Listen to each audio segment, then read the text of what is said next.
Hello friends, welcome to the defence target by Sangam sir. आज का हमारा टॉपिक है नागरिकता। Let's start our topic. भारतीय संविधान के किस भाग में नागरिकता का उल्लेख है? भाग 2 में है। नागरिकता का प्रावधान भारतीय संविधान के किन अनुच्छेदों में किया गया है? अनुच्छेद 5 से 11 तक। नागरिकता किस सूची का विषय है? संघ सूची का विषय है। भारतीय संविधान में किस प्रकार की नागरिकता का उल्लेख किया गया है? एकल नागरिकता का उल्लेख किया गया है। लोकसभा और राज्यसभा राज्य विधानसभा के लिए मतदान का अधिकार किसे प्राप्त है? केवल भारतीय नागरिकों को। संसद या राज्य विधानमंडल के सदस्य होने के लिए कौन अर्ह होते हैं? केवल भारत के नागरिक। संविधान के किस अनुच्छेद में अधिवास द्वारा नागरिकता के संबंध में प्रावधान किया गया है? अनुच्छेद 5 में।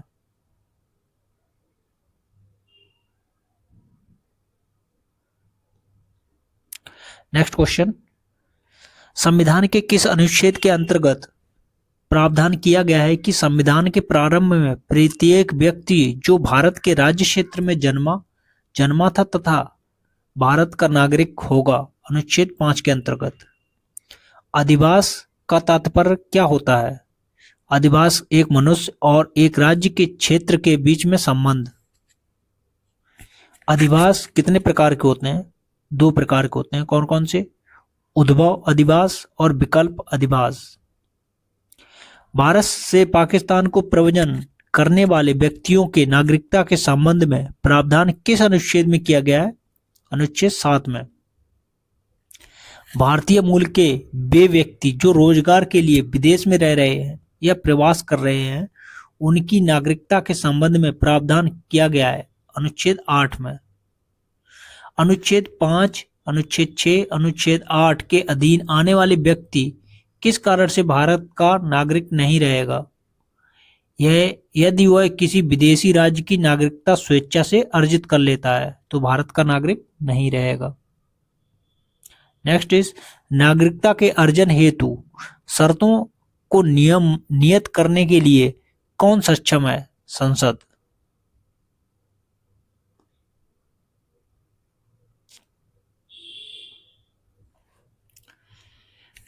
प्रवासी के रूप में रहने वाले विदेशी व्यक्ति के लिए भारत की नागरिकता प्राप्त करने हेतु कितने वर्षों तक निवास करना अनिवार्य है? 12 वर्षों तक। भारतीय नागरिकता जो स्वतः साधारणतः भारत के बाहर निवास करता है और जिसके पास भारतीय पासपोर्ट है, उन्हें क्या कहते हैं? अप्रवासीय भारतीय। जो व्यक्ति देशीकरण द्वारा भारत की नागरिकता प्राप्त करते हैं, उन्हें किस अधिनियम के तहत नागरिकता से वंचित किया जा सकता है? नागरिकता अधिनियम 1955 की धारा 10 के द्वारा उनको नागरिकता से वंचित किया जा सकता है।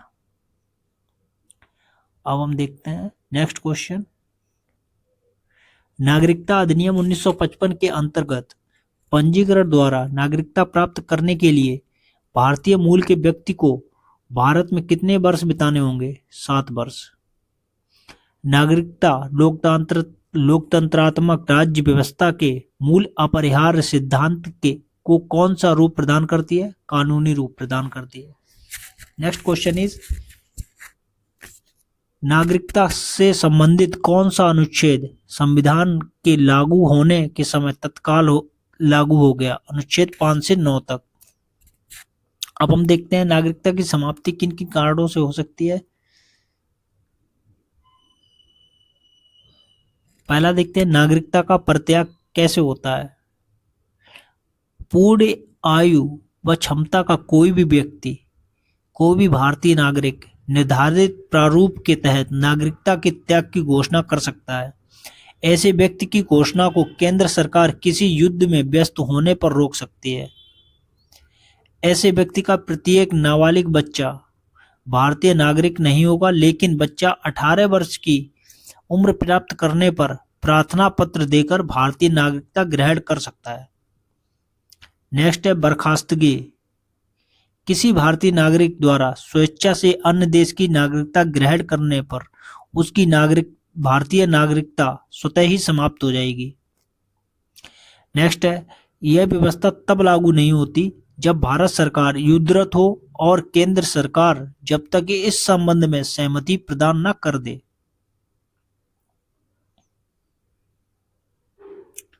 नेक्स्ट देखते हैं। वंचित किए जाने पर वह भारतीय नागरिक जो देशीकरण या पंजीकरण द्वारा भारत का नागरिक बना है, वह केंद्र सरकार के आदेश से नागरिकता से वंचित किया जा सकता है। भारत सरकार निम्न आधारों पर किसी व्यक्ति की नागरिकता समाप्त कर सकता है। नेक्स्ट, भारत नागरिकता प्राप्ति हेतु किसी व्यक्ति द्वारा छल या झूठ का प्रयोग कर वास्तविक तथ्य को छुपाया गया हो, तब भी इसको नागरिकता से वंचित किया जा सकता है। भारत के संविधान के प्रति अनादर व अनिष्ठा की अभिव्यक्ति की गई हो। जब किसी युद्ध में भारत शामिल हो तो शत्रु देश के साथ अवैध रूप से कोई गोपनीय सूचना या अवैध व्यापार किए जाने पर राष्ट्र विरोधी होगा। नेक्स्ट देखते हैं। नागरिक सामान्य रूप से भारत के बाहर 7 वर्षों से निवास कर रहा हो, तब भी वो नागरिकता से वंचित किया जा सकता है। अब हम देखते हैं नेक्स्ट क्वेश्चन है,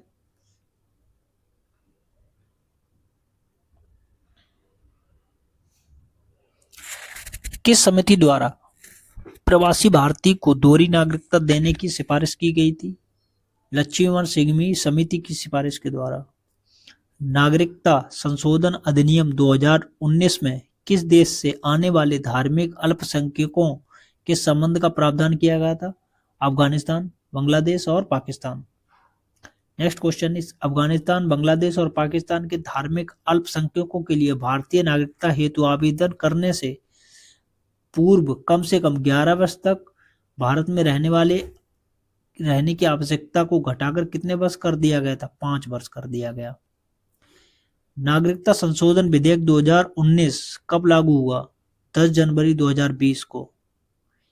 किसी व्यक्ति द्वारा विदेशी राज्य की नागरिकता स्वेच्छा से अर्जित करने पर उसकी भारतीय नागरिकता किस अनुच्छेद के तहत स्वतः समाप्त हो जाएगी? आर्टिकल 9 के तहत। ये इंपोर्टेंट है, इसको याद कर लेना।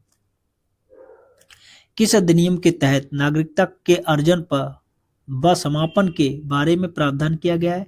नागरिकता अधिनियम 1955। नेक्स्ट देखते हैं।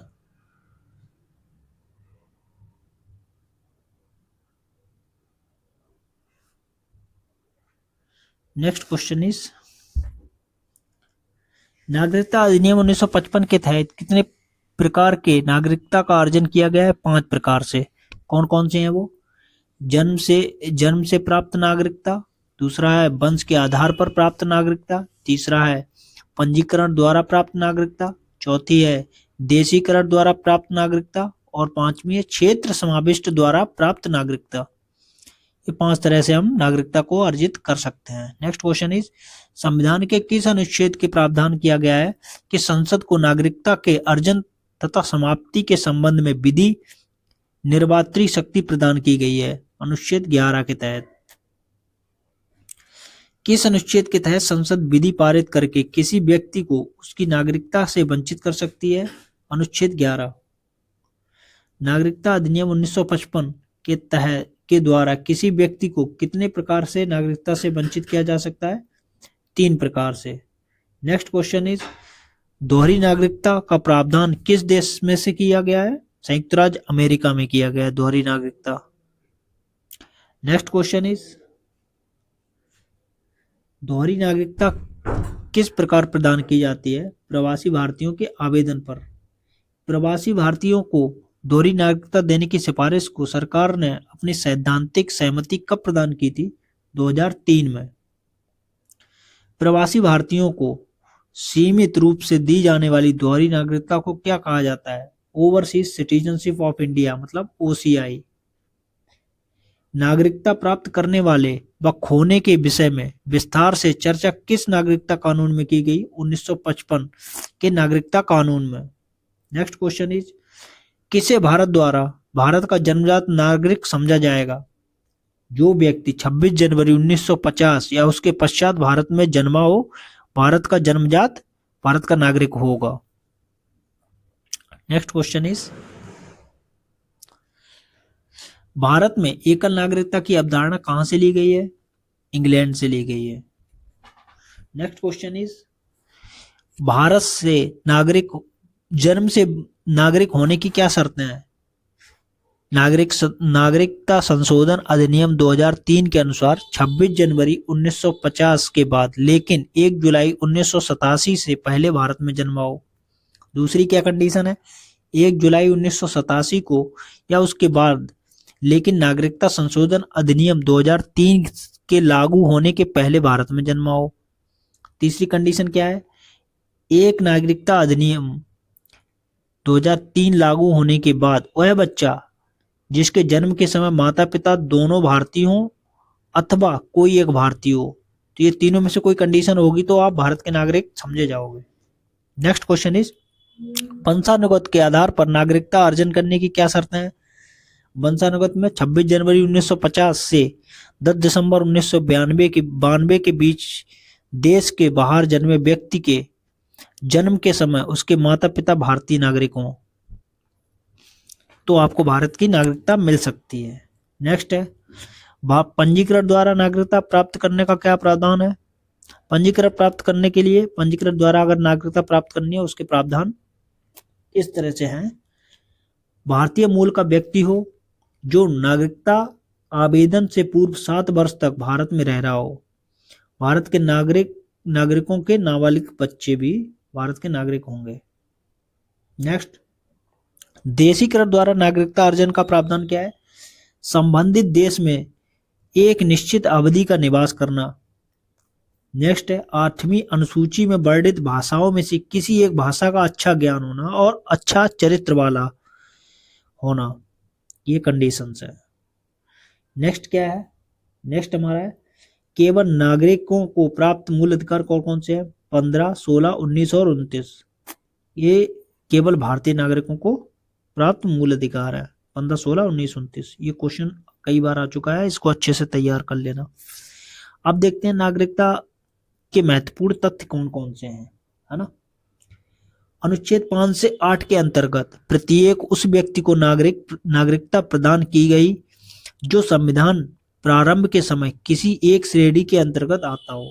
कौन कौन सी श्रेणियां हैं वो देख लेते हैं। भारत का आदिवासी तथा भारत में जन्मा भारत संघ की अधिकांश जनसंख्या ऐसे व्यक्तियों की थी। दूसरा क्या था? आदिवासी जो भारत में नहीं जन्मा किंतु उसके माता पिता में से कोई भारत में जन्मा था। तीसरी कंडीशन क्या थी? आदिवासी जो भारत में नहीं जन्मा किंतु जो 5 वर्ष से अधिक समय तक भारत का सामान्यतः निवासी रहा हो। चौथी कंडीशन थी भारत का निवासी किंतु 1 मार्च 1947 के बाद पाकिस्तान चला गया तथा और बाद में पुनर्वास अनुज्ञा लेकर भारत लौट आया। पांचवा क्या था?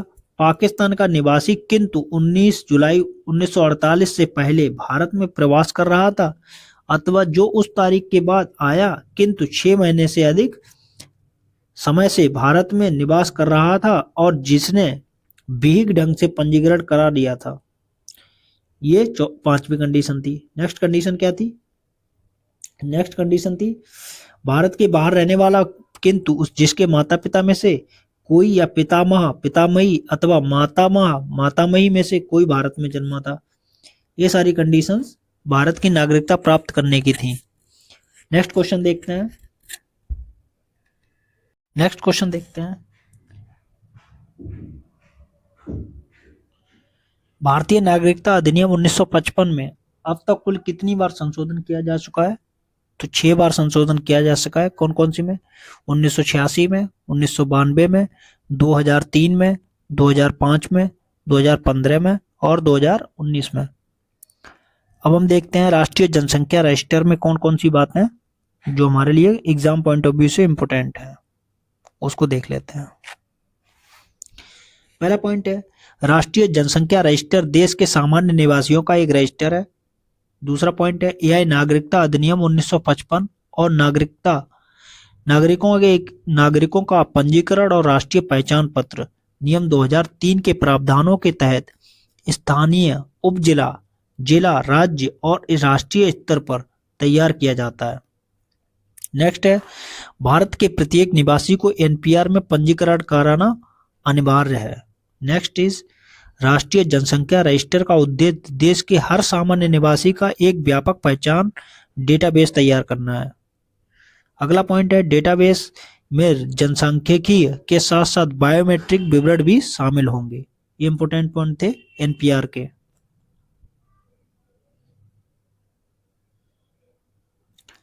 नेक्स्ट पॉइंट इज अनिवासी भारतीय एनआरआई किसे कहा जाता है?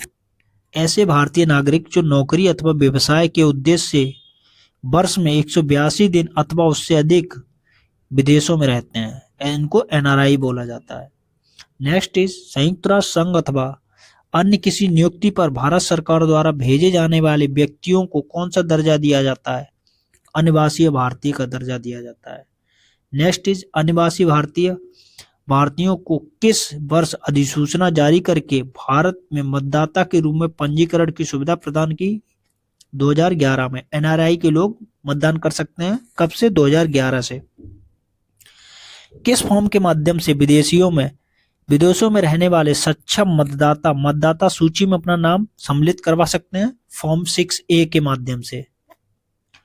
भारतीय मूल के व्यक्ति मतलब पीआईओ से तात्पर्य क्या है? वे लोग जो स्वयं अथवा उनके पूर्वज कभी भारतीय नागरिक थे लेकिन वर्तमान समय में किसी दूसरे देश के नागरिक बन चुके हैं, इनको हम पीआईओ कहते हैं। नेक्स्ट इज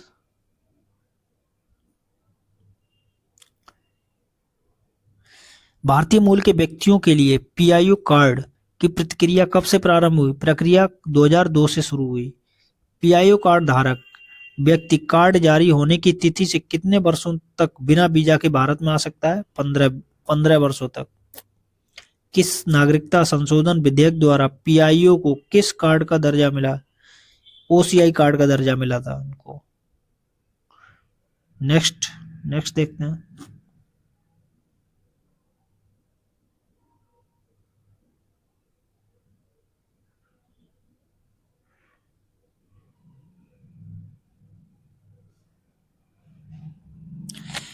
नागरिकता संशोधन अधिनियम 2019 की राष्ट्रपति रामनाथ कोविंद ने कब स्वीकृति प्रदान की थी? 12 दिसंबर 2019 को। नागरिकता संशोधन अधिनियम 2019 की छठी अनुसूची में शामिल किन आदिवासी क्षेत्रों पर लागू नहीं होता है? असम, मेघालय, त्रिपुरा और मिजोरम के आदिवासी क्षेत्रों पर यह लागू नहीं होता है। छठी अनुसूची के अंतर्गत कौन से आदिवासी क्षेत्र शामिल हैं? कार्बी आंगलांग असम के, गारो हिल्स मेघालय, चकमा मिजोरम और त्रिपुरा के आदिवासी क्षेत्र इसमें छठी अनुसूची के अंतर्गत शामिल हैं। नागरिकता संशोधन अधिनियम 2019 के किन क्षेत्रों पर लागू नहीं होता है? बंगाल का ईस्टर्न फ्रंटियर रेगुलेशन 1873 के अंतर्गत इनर लाइन में आने वाले क्षेत्रों पर यह लागू नहीं होता है।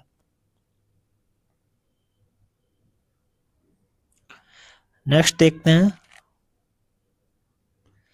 इनर लाइन परमिट वर्तमान किन राज्यों में लागू है? अरुणाचल प्रदेश में लागू है, मिजोरम में लागू है, मणिपुर में लागू है और नागालैंड में लागू है। हाल ही में किस देश या राज्य केंद्र शासित प्रदेश ने इनर लाइन परमिट की आवश्यकता को हटा दिया है? लद्दाख प्रदेश ने। नेक्स्ट लिखा हुआ इनर लाइन परमिट से तात्पर्य क्या है? वह दस्तावेज जो गैर मूल निवासियों को उन राज्यों में जाने या रहने की